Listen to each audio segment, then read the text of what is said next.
Welcome to the Real News Network. I'm Paul Jay in Washington. As we speak, rebel forces in Tripoli have breached the compound of Muammar Gaddafi. We don't know yet whether Gaddafi's actually in the compound, but one thing we do know is that the resolution of the United Nations seems to have been completely forgotten in this moment. What about international law, and what kind of precedent does all of this set? Now joining us to talk about this is Phyllis Bennis.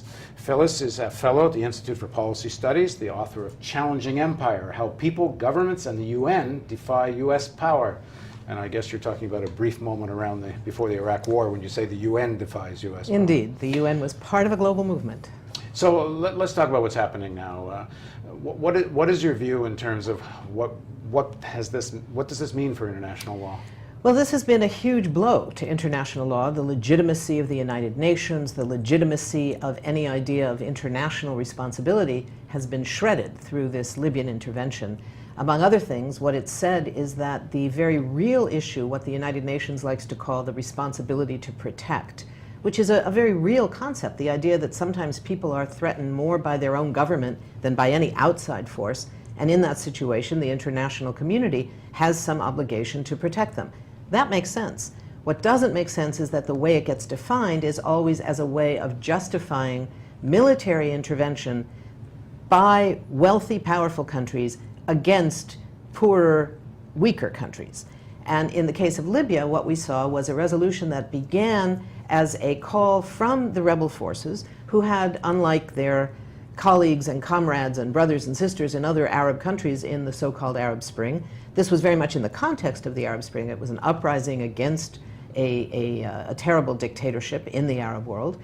But unlike other countries, the rebel forces, the opposition forces in Libya, took up arms very quickly. That was certainly their right to do so, but there are consequences when you make that choice. Now, the people that were on the ground at the time or right soon after, and people who I've asked about this, they say, well, they had no choice. They were fired upon at a level that other peoples weren't fired upon in the other Arab countries. You know, these are questions for history, and clearly people believe that. So, as I say, this was the right of people to take up arms. Whether they had other options isn't really the point. They made that choice. They chose that option.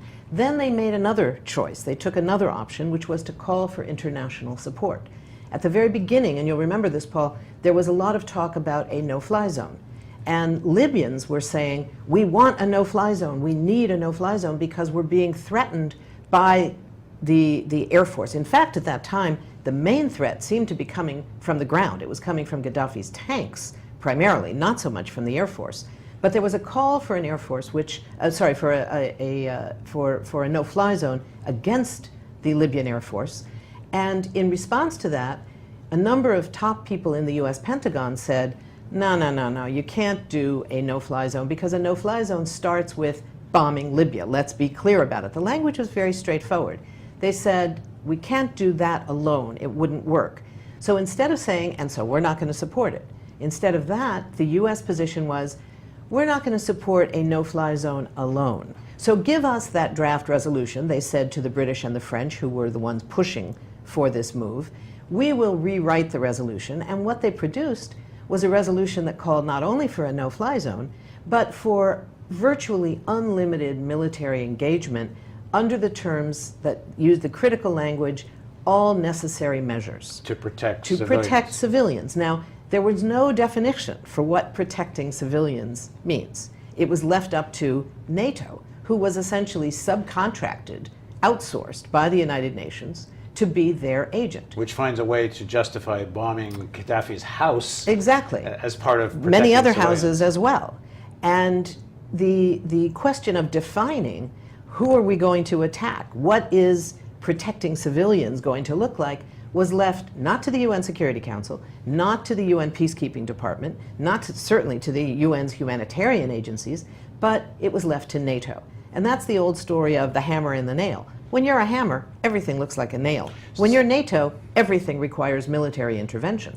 So what Putin later accused the Americans and French and British of doing is essentially really just picking one side in a civil war, just supporting them under the rubric of protecting civilians. It's a little bit, we have to be a little careful about Putin. It was, after all, the acquiescence of Russia and China in the Security Council, as well as South Africa and Brazil and India, countries that really should have known better, should have had more of a principled opposition to this, who allowed this to go forward. I mean, that's a very important point, because even if they had wanted to have some resolution to protect Benghazi, there could have been a far more restricted resolution. Absolutely. And instead they let the Europe... With no restrictions. They said to NATO, go ahead, do what you want. On the other hand, what Putin said about a civil war is certainly true, but it wasn't true at that moment. It was not yet a civil war. What it was at that point was still an uprising against a dictatorship where people had taken up arms, but on a much smaller scale. They had shown themselves able to fight back quite successfully, but they still felt that they needed this external help. And quickly it became a civil war. Certainly the engagement of NATO, the US, and crucially Qatar and the UAE. UAE wasn't so important, but Qatar played a very important role, particularly politically, giving Arab cover to this NATO engagement, but also militarily. Just in the recent period, it was a group of Qatari military people, special forces, who trained something that the Libyans began calling the Tripoli Brigade, which has played a key role in this most recent assault on Tripoli. So this outside force essentially ensured that this uprising was turned into a civil war with NATO and the West because I think it's pretty clear it could never have gotten to the scale it Absolutely not. Without this kind of NATO support. Absolutely not. I mean, it's not that, the early stages of Benghazi are not that different than what seems to be going in some parts of Syria right now. In Syria, and in fact, what was going on at the same time in Bahrain, where you had a huge escalation. I mean, we forget how many people were killed in a very short time in Bahrain. We forget even in Egypt. 900 people were killed in the 18 days of the uprising in Egypt. This was a nonviolent uprising, but it wasn't nonviolent on the part of the Mubarak regime, and people paid a huge price for it. Now, the attacks that were beginning in Libya were more than that. But whether it was a qualitatively different situation, I'm not sure you can say that. It was more, but you know, it was different. The point was, this was a choice that was made by the people of Libya in what began as part of this uprising. One of the consequences, of course, is now the question is a very real one, whether this is, assuming there is, at the end of the day, a defeat of the Gaddafi regime and the coming to power of something else, whether that will be a real victory for the people of Libya, or whether it will be a real victory for international oil companies and NATO. And our recent past shows that it's not very often that you have an outcome that benefits both. It's usually one or the other. It's not like Gaddafi was resisting international oil companies. That's the irony of all this. I mean, he was playing ball, but Right. Perhaps from what we know now, for those of you that saw our story about WikiLeaks and Gazprom and the NI deal, it looks like Gaddafi was playing more ball with the Italians and the Russians and a lot less with the French. But this is an issue British. within the powerful oil countries, the oil importing countries, whether that be Russia, whether oil, of course, is both exported and imported in Russia. But Gazprom is one of the huge players. Russia is a huge player. The Europeans are huge purchasers, especially Italy, of Libyan oil. The US is a much smaller purchaser. France and the UK are kind of in between.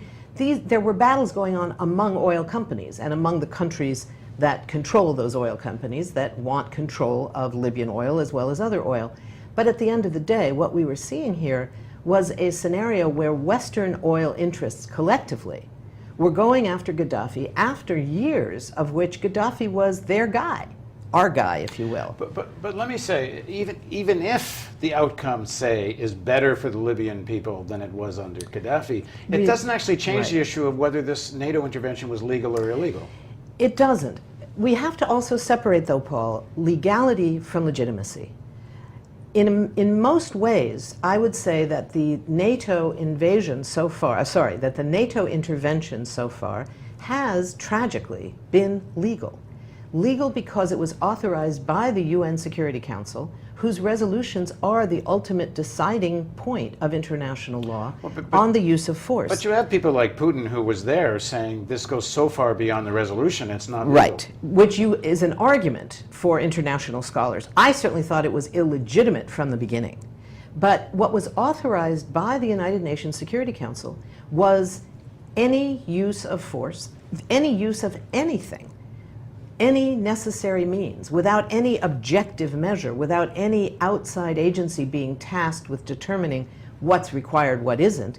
So anybody at NATO who says this is what's required to protect civilians, who is there to say it wasn't? I mean, Let me go to one of your earlier points then. I mean, is it possible within this United Nations to ever have a, quote, responsibility to protect implemented in a way that isn't actually about just the agendas of the big powers? yes, it is, but it will take enormous fighting. That's what my book is about that you mentioned. Challenging Empire was about a very particular moment in history, from the end of 2002 through early 2003, when there was this enormous global movement that culminated on February 15th, 2003, the day the world said no to war.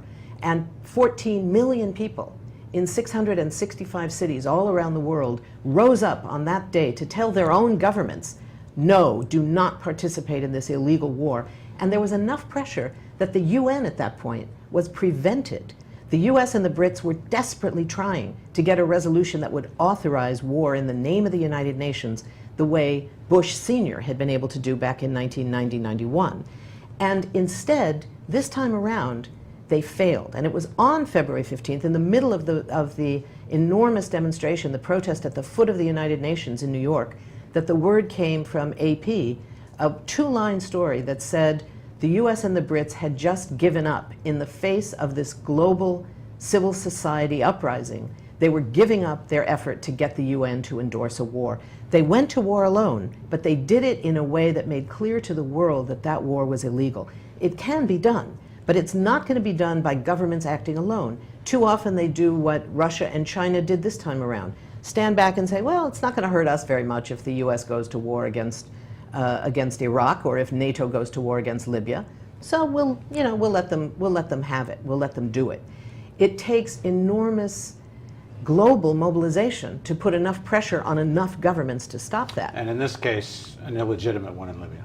In this case, an illegitimate one in Libya is exactly the result. So whatever the results of this, and there is already the danger. We heard a NATO spokesperson today say that she believed that NATO would continue to play a role to assist in the post-Gaddafi Libya. Now really, NATO is a military outfit.